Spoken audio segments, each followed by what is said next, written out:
तो दोस्तों, आज के वीडियो में मैं आप लोगों को बताने वाला हूं कि सेंट्रल बैंक का जो भी आप लोग नेट बैंकिंग यूज़ करते हैं, तो वो एक अपडेट हुआ है नेट बैंकिंग में।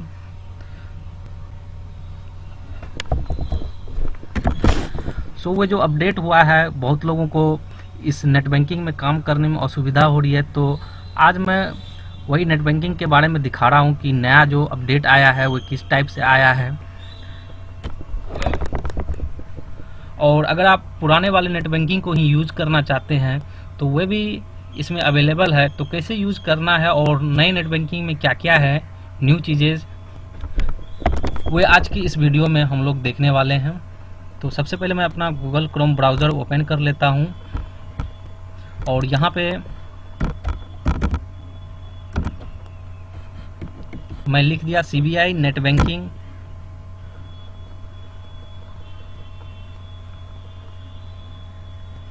सिंपली आपको गूगल में सर्च करना है और सर्च करते के साथ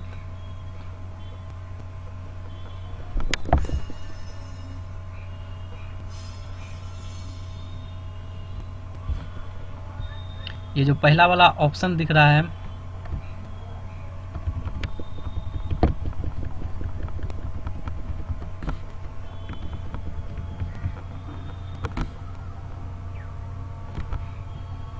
central bank of India internet banking, ये वाला पहला वाला पेज को हम लोग ओपन कर लेते हैं।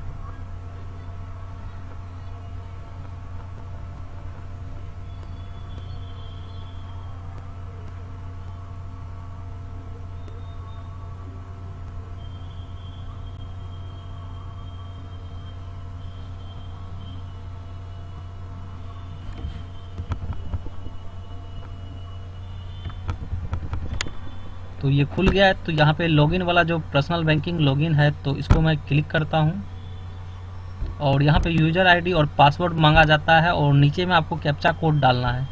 तो यहाँ पे मैं अपना यूज़र आईडी और पासवर्ड डाल के लॉगिन करके आपको दिखा देता हूँ।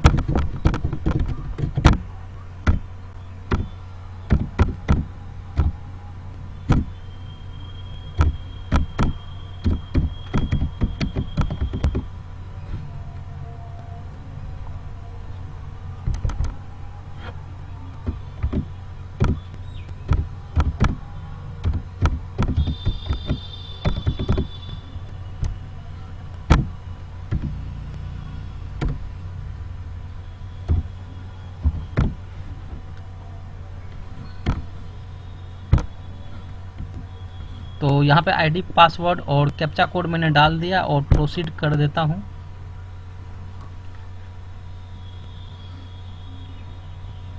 यहाँ पे जो एक न्यू चीज़ देखने के लिए मिलता है कि यहाँ पे हमें अपना नेट बैंकिंग लॉगिन करने के लिए हमारे मोबाइल पे एक पासवर्ड जाता है, जो कि पहले वाले नेट बैंकिंग में ये पासवर्ड मोबाइल पे सेंड नहीं होता था।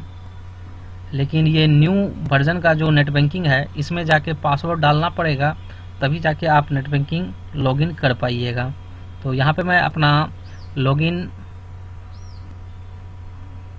OTP यहाँ पे डाल के मैं अपना लॉगिन करके दिखाता हूँ।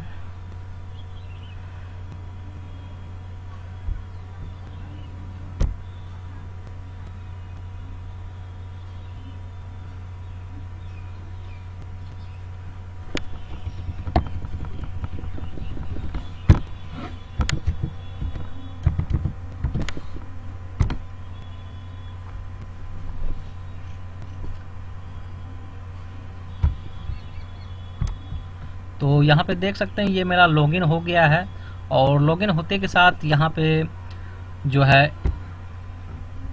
अकाउंट समरी में जो है अवेलेबल बैलेंस, और यहाँ पे दिखा रहा है अवेलेबल बैलेंस मेरा कितना है, 2,17,062 रुपये मेरे अकाउंट्स में है। और यहाँ पे HS ये मेरा सेविंग अकाउंट हो गया और ये मेरा OD अकाउंट हो गया। तो दोनों का बैलेंस यहाँ पे दिख रहा है और साथ ही यहाँ पे रिसेंटली ट्रांजैक्शन में दिख रहा है कि कितने सारे मैंने ट्रांजैक्शन किए हैं। तो वे सारे ट्रांजैक्शन यहाँ पे रिसेंट ट्रांजैक्शन में दिख रहा है। और यहाँ पे अगर मैं व्यू डिटेल्स करूँगा तो ये मेरा OD का डिटेल्स दिखाएगा और बैलेंस नीचे में दिखा रहा है। और स्टेटमेंट चाहिए तो आप यहाँ से स्टेटमेंट ले सकते हैं, प्रिंट कर सकते हैं इसको। इसी टाइप का आप सेविंग का भी स्टेटमेंट निकाल सकते थे।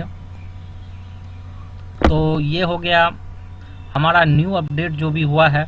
और साइड वाले एरिया में आपको दिख रहा है मेरा नाम, और यहाँ पे बहुत सारे ऑप्शंस है, home, enquiry and request, fund transfer, investment, taxes, card loan, services. तो ये बहुत सारे ऑप्शंस इसमें दिखाई दे रहे हैं। और यहाँ पे क्विक पे का भी ऑप्शन जैसा स्टेट बैंक में दिखता है। तो इस तरह से ये आप देख रहे हैं कि इस तरह से नया विंडो जो अपडेट होने के बाद दिख रहा है।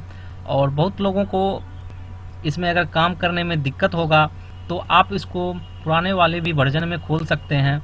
तो मैं इसको लॉग आउट करके पुराने वर्जन में कैसे खोलना है वो दिखाता हूँ। जैसे कि इस पेज पे हम लोग आ गए हैं और यहाँ पे लॉगिन बटन के जस्ट नीचे में आपको स्विच टू ओल्ड साइट ये दिख रहा है, और इसी पे आपको क्लिक करना है। क्लिक करने के बाद जो ये पेज खुलेगा तो ये बिल्कुल सेम पुराना जो नेट बैंकिंग हम लोग चलाते थे उसी टाइप से है। तो यहाँ पे मैं अपना आईडी पासवर्ड डाल के आपको लॉगिन करके दिखा देता हूँ।